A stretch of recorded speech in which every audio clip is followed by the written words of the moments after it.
Hello students, कैसे हैं आप? आज हम अपना पैथोलॉजी सीरीज भी चालू कर रहे हैं और हर्षमोहन सर की पैथोलॉजी बुक को हम अपना बेस बनाएंगे। लेकिन हमारा मेन एम क्या है, इस तरीके से पैथोलॉजी पढ़ना कि वो इजीली अंडरस्टैंड हो जाए और हमारे माइंड में फिक्स हो जाए।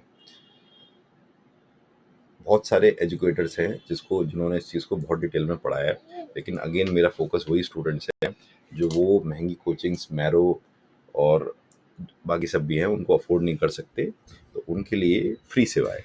आइए स्टार्ट करते हैं।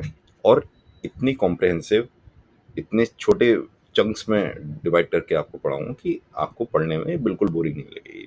डेफिनेशन क्या है पैथोलॉजी की, और ये सवाल ना ज़रूर पूछा जाता है आपका जब भी एक्सटर्नल वाइवा होगा। तो वाइवा स्टूडेंट में वो क्या देखते हैं कि अगर इसको कुछ नहीं आता तो बेसिक चीज़ पूछेंगे कि चलो पैथोलॉजी की डेफिनेशन बता दो।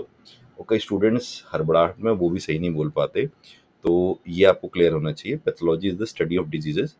Pathos mean suffering, logos mean study. Latin angle आप डाल देंगे तो और एग्जामिनर खुश हो जाएगा। ये किस चीज़ से डील करती है कि पैथोलॉजी डील करती है कॉजेज, डिजीज हो क्यों रहा है, मैकेनिज्म्स किस तरीके से हो रहा है, स्ट्रक्चरल चेंजेस क्या आ रहे हैं उसमें, मॉर्फोलॉजी क्या चेंज हो रही है, और फंक्शनल चेंजेस, क्लिनिकल फीचर्स क्या आ रहे हैं। स्कोप ऑफ पैथोलॉजी क्या है? Pathology is the bridge between basic science and clinical medicine. यानी कि एक तो थ्योरेटिकली हम अब किताबों में पढ़ते हैं मेडिसिन, और एक्चुअली जो क्लिनिक्स में प्रैक्टिस होती है उसके बीच का गैप है। जैसे मान लीजिए पेशेंट को ये सिम्टम्स क्यों आ रहे हैं किसी बीमारी के, तो वो उसकी डायग्नोसिस में, उसकी प्रोग्नोसिस में, ट्रीटमेंट में पैथोलॉजी हेल्प करती है। मतलब बहुत ही इंपॉर्टेंट फंडामेंटल सब्जेक्ट है। इस पर अगर कमांड नहीं होगी तो आप कभी भी क्लिनिकल प्रैक्टिस नहीं कर पाएंगे। तीन मेन ब्रांचेस होती हैं पैथोलॉजी की। पहली है जनरल पैथोलॉजी। इसमें हम बेसिक रिएक्शन देखते हैं सेल्स और टिश्यूज का डिजीज में क्या आ रहा है। जैसे मान लीजिए इन्फ्लेमेशन हो रही है, नेक्रोसिस हो रहा है, हीलिंग में क्या चीज़ आ रही है, न्यूप्लेजिया हो रहा है। सेकंड हो गई हमारी सिस्टमेटिक पैथोलॉजी। ये सिस्टमेटिक, जैसे कि हम वर्ड ही बता रहे हैं, study of specific disease in organ systems. ठीक है ना? जैसे एम आई हार्ट में क्यों हुआ, निमोनिया लंग्स में क्यों हुआ। स्पेशलाइज ब्रांचेस थर्ड हमारे हो गए। इसकी मतलब पैथोलॉजी को भी, क्योंकि बहुत वाइड सब्जेक्ट है, तो कुछ इसकी स्पेसिफिक ब्रांचेस हैं जो हायर लेवल पे पढ़ी जाती है। जैसे हिस्टोपैथोलॉजी होगी, साइटोपैथोलॉजी, हेमाटोलॉजी, इम्यूनोपैथोलॉजी। और इवन जब आप कई स्टूडेंट्स जो होते हैं जो एमडी पैथोलॉजी करके डीएम पैथोलॉजी करते हैं, तो उसमें ये सब ब्रांचेस कवर होती हैं। कोर एस्पेक्ट्स क्या है फिर पैथोलॉजी के? पहला इटियोलॉजिकल कॉज, यानी कॉज क्या है डिजीज का। इन्फेक्शन, जेनेटिक्स, न्यूट्रिशन, टॉक्सिन, इन्हीं चारों पांच तरीके की वजह से ही हो सकता है डिजीज। सेकंड आ गई हमारी पैथोजेनेसिस, मैकेनिज्म क्या है डिजीज डेवलपमेंट का। और थर्ड हो गई हमारी मॉर्फोलॉजी। मॉर्फोलॉजी में हम स्ट्रक्चरल चेंजेस देखते हैं। स्ट्रक्चरल चेंजेस क्रॉस भी हो सकते हैं, यानी कि जो हमारी निकड आई से विजिबल है, और माइक्रोस्कोपिक लेवल पर भी होते हैं कि क्या उसमें चेंजेस हो रहे हैं सेल्स के लेवल पे। क्लिनिकल फीचर्स क्या होते हैं? क्लिनिकल फीचर्स में हम सिम्टम्स और साइंस पर फोकस रखते हैं जो हमारे प्रोड्यूस हो रहे हैं। Importance of pathology in medicine. देखिए, पैथोलॉजी के बेस पर ही डायग्नोसिस आप बना सकते हैं, बिना इसके डायग्नोसिस बन नहीं सकती। लैब टेस्ट, बायोप्सी, साइटोलॉजी, इन्हीं चीज़ों के ऊपर तो आप अ, बताते हैं कि क्या प्रॉब्लम है। प्रोग्नोसिस में बहुत हेल्प करती है कि क्या डिजीज आउटकम, मतलब सेल्स में जो चेंजेस हो रहे हैं उसकी वजह से क्या डिजीज आगे बन जाएगी। ठीक है ना? जैसे कैंसर की फॉर्म में हो गया। थर्ड हो गया हमारा बेसिस फॉर ट्रीटमेंट, यानी इसी से हम पहले से अपनी लाइन ऑफ थेरेपी चूज करते हैं पैथोलॉजी के हिसाब से ही।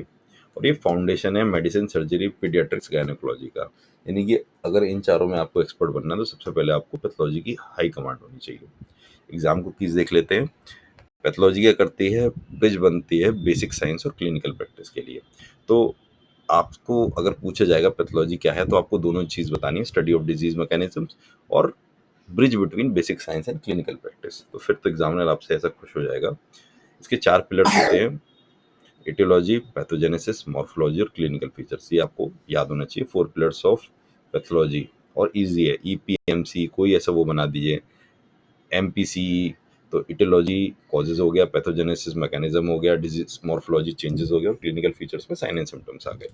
इतना डिटेल में अगर आप पे ये क्वेश्चन आता है और आप लिखाएंगे तो मार्क्स आपके अच्छे आएंगे। जनरल में हम बेसिक मैकेनिज्म्स में पढ़ेंगे, ओवरऑल बॉडी के ऊपर, और सिस्टमेटिक में हम ऑर्गन स्पेसिफिक पैथोलॉजी पढ़ेंगे। एक बार 1 मिनट समरी कर लेते हैं।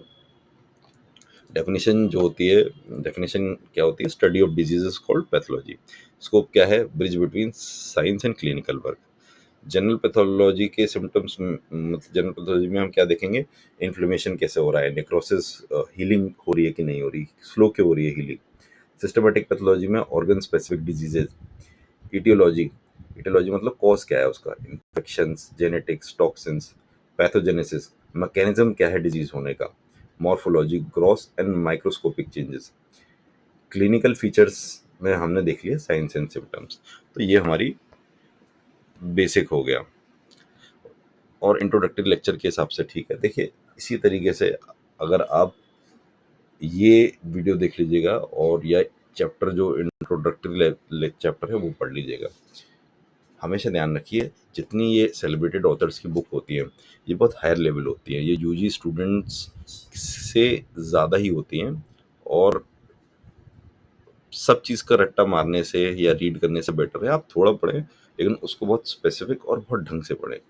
यही हमारी अप्रोच रहेंगी स्मार्ट स्टडी को लेके, और ऐसे ही आपको मज़ा आएगा। कुछ महीनों में हम पैथोलॉजी भी कर लेंगे, इसी के साथ साथ एफएमटी भी चालू हो जाएगी। तो ये वो सब्जेक्ट हैं जो स्टूडेंट्स को पढ़ने में बड़ा बोर या वो लगती है, आलस, तो इनको इंटरेस्टिंग वे में हम ख़त्म कर लेंगे। अगर आपकी इन लेक्चर से हेल्प हो रही हो, ये ज़ीरो कॉस्ट है, आपसे कोई फीस नहीं ली जा रही, कहीं आपको पैसे नहीं देने, तो एटलीस्ट शेयर कर दीजिए जिससे कि और स्टूडेंट्स की भी इससे हेल्प हो पाए। Thank you.